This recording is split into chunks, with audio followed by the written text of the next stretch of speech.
So, Drone of Brutality is back in the Blitz format, and whether you like it or you don't, whether you agree with it or not, it doesn't change the fact that, at least for now, Drone is here and it's relevant, because it will certainly carry impact into the Blitz format. But how much and which heroes benefit or don't? Today, let's discuss. A huge shout out to our channel members for supporting what we do here. If you want to get involved with the channel and the Dice Commando community, please consider joining as a channel member. Remember, these videos are only possible with your support. You can show that support with a like, a subscribe, and by leaving us a comment and sharing your feedback. Community first, and go Commando. Hey there, Flesh and Blood folks. Welcome back to Dice Commando and Go Again, a fabulous cast. Today we're talking Drone of Brutality and its impact to the Blitz format. I'm especially curious. I'm headed to my very first Blitz tournament tonight that we've had since it was re-legalized. Legalize it, baby. Since it was legalized on the 5th of May. So yes, this will be our first one at Gongai. So it'll be interesting to see what the kids come up with. But I've kind of been brainstorming where I think, no pun intended, on Kano, where I think that Drone's going to be. There's been some pretty good discussion about it. I want to give a shout out to DM Armada. He had a really creative video about like a drone Kano, and I don't necessarily know that that's where it's going to go, but that's the kind of thinking I believe that will feed into a lot of this stuff. So you obviously can see we're doing this PTI style. I just kind of jotted down some of my notes to keep me on track. But overall, I think it's a very interesting question of how much is it going to matter? So the reason that it's very interesting is because drone is obviously good. And the whole in-game recursion thing, pushing the format to fatigue overall, and maybe not fatigue overall, but recursion, which then lends itself to fatigue by and large. I mean, I think that's obviously where, I don't think that's really up for too much debate. Like, that's obviously where the card would take it. The question is, with how aggressive the Blitz format is, can it get there? Right? If we look at the heroes who I had on, I'll throw up the image from before, and granted, that's just my take, but if you look at, the heroes that dominate or not necessarily dominate the format, but are kind of leading the charge in the format, looking at Kano, Kassai, Chane, Prism to a certain extent, although, we'll see how that fits in, but, the decks that do things by and large are aggressive decks, or at least the ones who we expect to do well over time. But like I said, that's kind of the overall question, is where will this go? Blitz obviously will help in game, but you have to get there first. And again, drone goes in the bottom of your deck. If you're never getting to the bottom of your deck, then it's not super relevant. So I think it's very interesting to see where this all goes. So let me know in the comments below before we get into this. What's your take? What do you think? Will drone be an impact? Will it be irrelevant because we won't get there and it'll take more time? Let me know your thoughts. Right, so the obvious kind of future discussion point on this perhaps is really the Illusionists. Red drone particularly being a popper that can then recycle. That's I think that's potentially the largest impact. And you'll notice that I have their prisms, right? Because we've obviously seen the new prism that will be coming in Dusk Till Dawn, obviously not relevant today.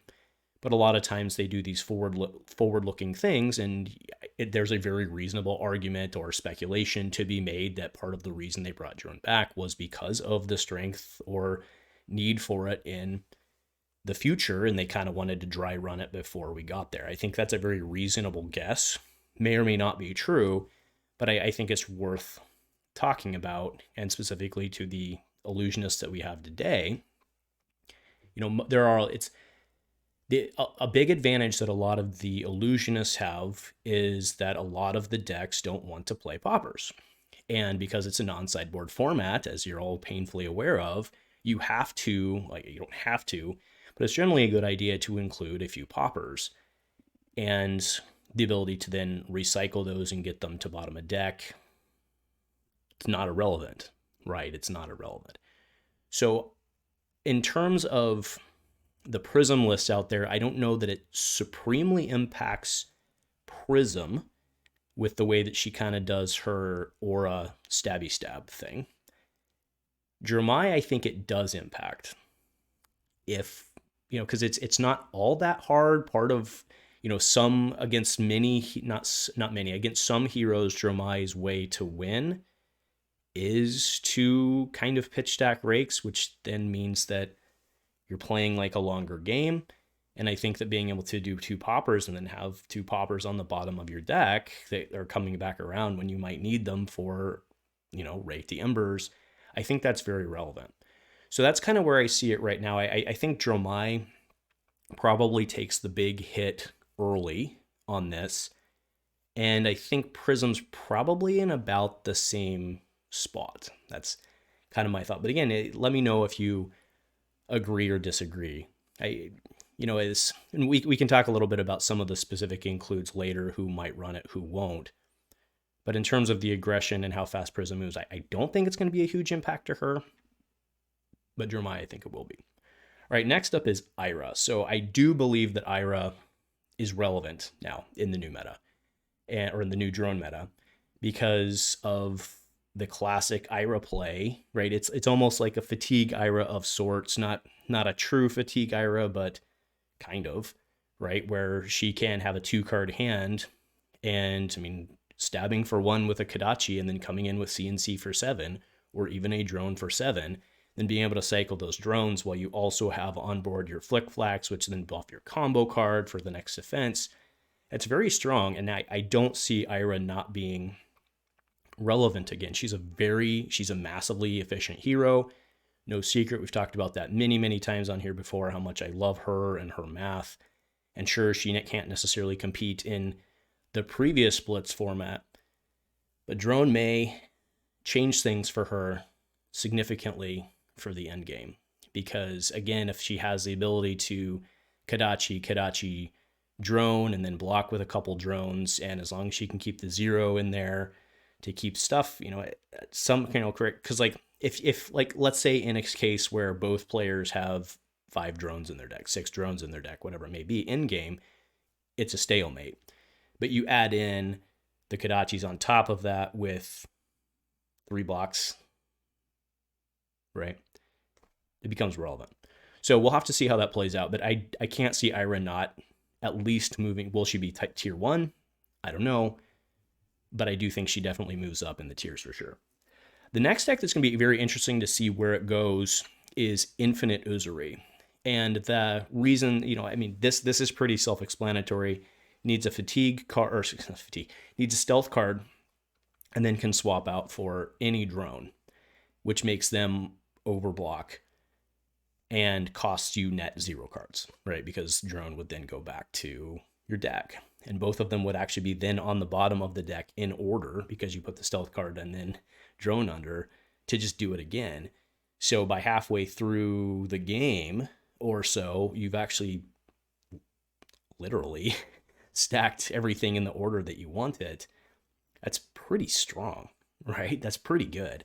So I do think an Infinite Uzuri deck becomes a thing. It also has some reacts there to see if it can maybe close, but I think that would be my main concern with Uzuri, is in, again, kind of the case where everybody has drone.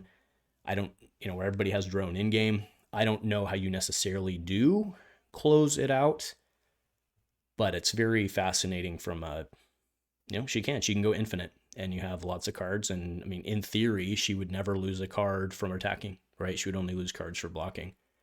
And that's pretty cool. Yoji fatigue was already a thing. That's why I chose him here. But I think Yoji fatigue, he doesn't get worse himself by being able to put in these recursion cards.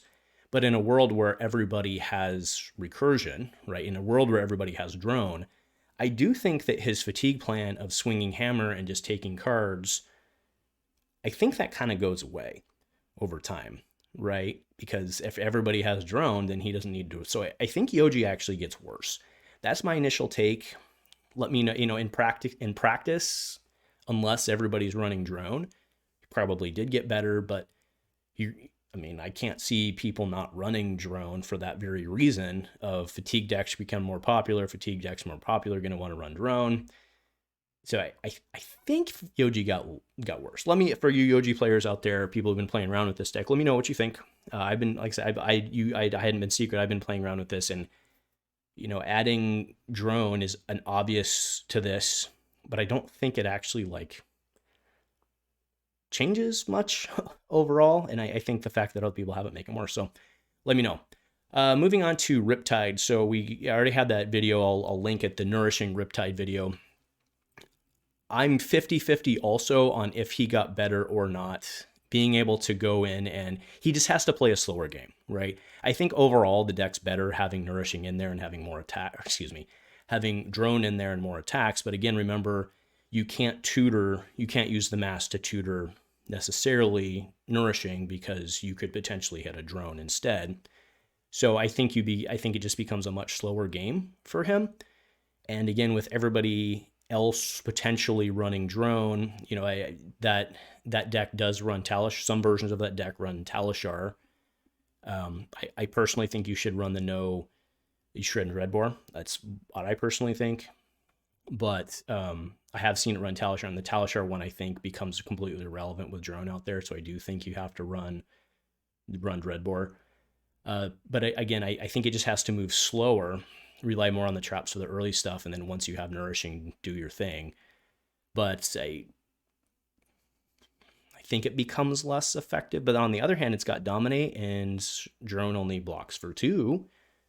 So you've got to pair it with other things. So potentially, right? And with the number of recursions, if you can drive them out and give it enough pings in, then I think probably... Actually, I do think, thinking about it now, I think the Riptide deck probably gets a little better within the field.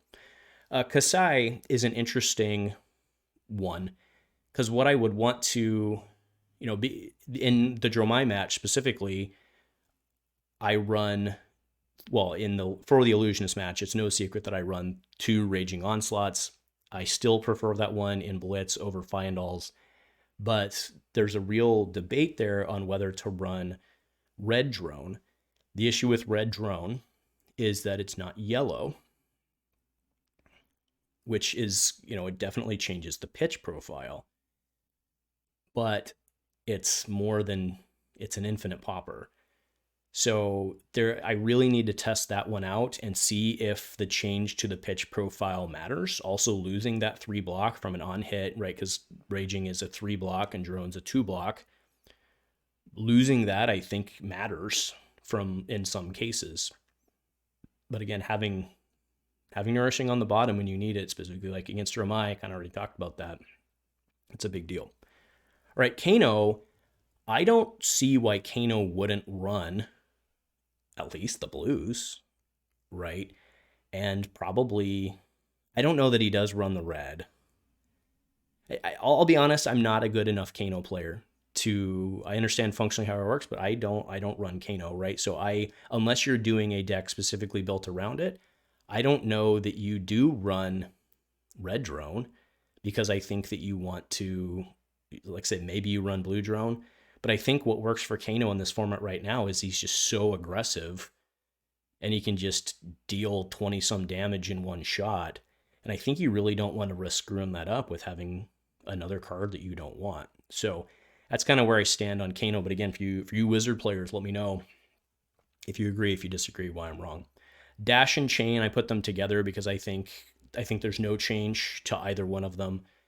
I could see the argument for maybe running like a blue in Chane. I could see that. But you don't really get the full advantage of it, because if you do end up banishing it off of your soul, come on.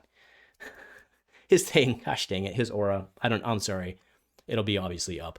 But if you end up banishing it off of that, then Soul Shackle, here we go. If you end up banishing it off Soul Shackle, it's still gone, right? And Dash doesn't want to run it because you can't afford to miss a boost with how Dash has to play. So I think both of those don't run it. So I think there's no change there. And then kind of going into really the other random thoughts, because I couldn't have a million things on here. I do think Emperor probably ends up running it, even if just for additional poppers. We had kind of talked before about how maybe Emperor even would run like a freewheeling Renegades, which is a very interesting card. It's a popper, and it also lets him attack, and it's a 1, which is relevant for kind of how he plays. That said, I think having Red Drone in that spot instead is probably the right play. So I think Emperor probably does run it. You know, kind of looking around the field in general, there are a lot of cases where, you know, even going back to Kassai, there's really no reason for me not to at least try running blue drone, because, you know, a lot of the blues that a lot of decks run, you know, specifically around Kassai, but other decks as well, a lot of the blues that you run, the intention's not to play that card, and, you know, you play a lesser version of a card that you like, because you can still get the bonus. Like for Kassai, for example, blue irons on response, right? Or blue slice and dice, right? You don't ideally want to play that because it's bad value. But if you do get a hand where you get 2 blues and you have to make the lesser choice, you may as well get it. So to that end, I think that there's not a far stretch to say that a lot of heroes, many heroes, may end up playing blue drone, because it just fills those blue slots. And unless they're specifically there to do something, if it's just a pitch card, you know, I think that's reasonable. I mean, we've seen people running like blue Brothers in Arms, which is a very good card because you can pitch and make it better. We all get that. But I think there's an argument that Brothers in Arms maybe might fit better on blue drone. Definitely an argument either way on that one. But you see what I'm driving at, right? Is that there will always be, more often than not, there will be slots in your deck to where you're running a blue version of some other card, but you don't really care about that card. You just run it to be blue and generally block, hopefully for 3.